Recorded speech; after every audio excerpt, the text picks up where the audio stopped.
Greetings and welcome to our daily Devo for Wednesday, the 23rd of August today.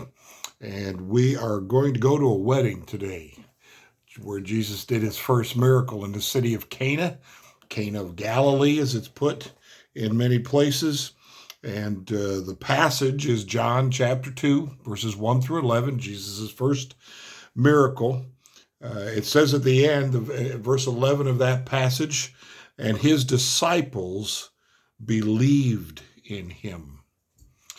The point of this devotion today is us seeing Jesus establish his credibility by doing this miracle, which compared to raising Lazarus from the dead, turning water into wine doesn't seem like that big a deal, but you or I couldn't do it, so it's a miracle. Okay, first miracle at Cana. The host at the wedding in Cana had a problem, but Jesus had an even bigger problem. His first miracle solved both. The story takes us to Cana in Galilee, about 8.5 miles north of Nazareth. John emphasizes the location by mentioning it in both the first and last verses of this short story. Cana was Nathanael's hometown. We find that out in John 21:2.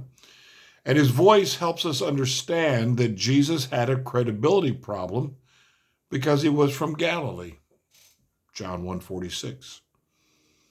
Where did this come from?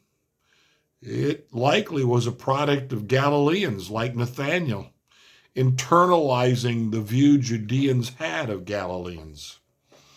Judeans in the south of Israel tended to view Galileans who lived in the north as rural, unsophisticated, and spiritually suspect.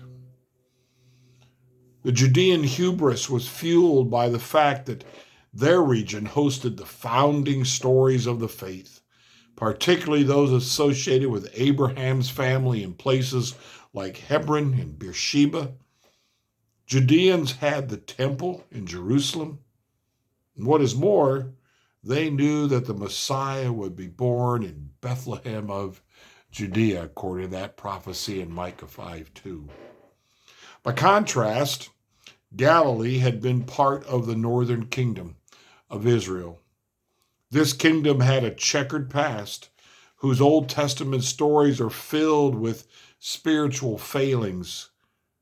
This led Judeans to question the spiritual integrity of Galileans. And it led Galileans, like Nathanael, to project this negative stereotype on themselves.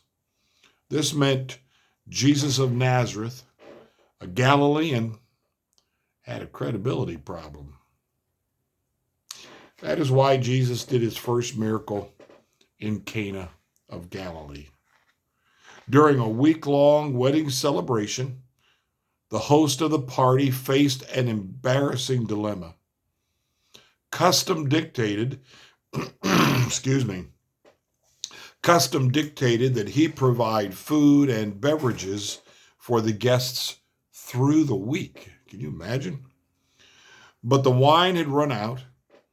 Jesus responded with a miracle.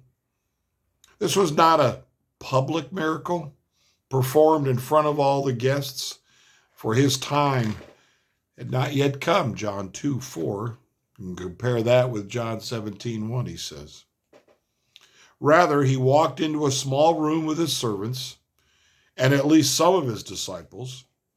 They returned the water in 6 large stone jars into an exceptional wine. The miracle solved 2 problems.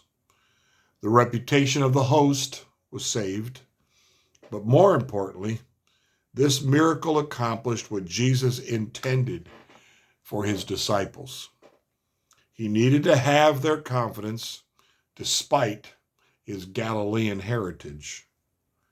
This miracle was for them. John drives the point home by saving it for last. And his disciples believed in him. One of the people there at that wedding, when they drink that wine, they don't know that it's a result of a miracle. They don't know that just a few moments ago it was nothing more than plain old water sitting in clay pots. But they took one drink of that and said to the I don't know, to the groom maybe, "You have saved the best until last." You have saved the best until last. You remember the whole story. Now we don't always get the whole story in these writings, just because it would take up too much room, I'm sure. Make the book a bit longer than maybe that most readers want to read.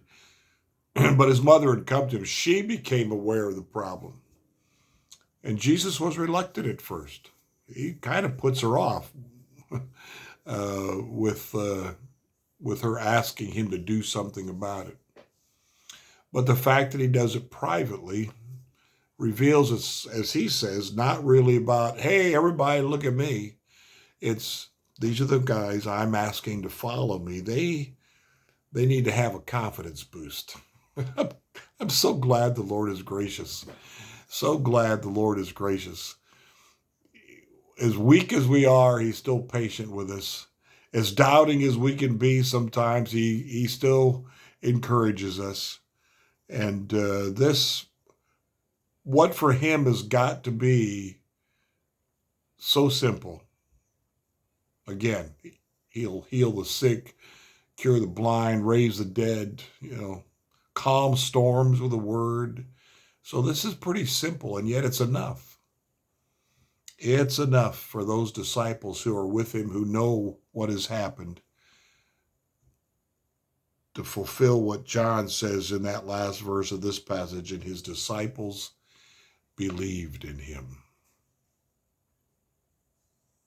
Thank the Lord that he's patient with us. Thank the Lord that when we are uncertain and when we doubt, he shows us something. He'll reveal something to us to help us not be those lacking faith people. Oh, ye of little faith people. Blessings to you today on this Wednesday.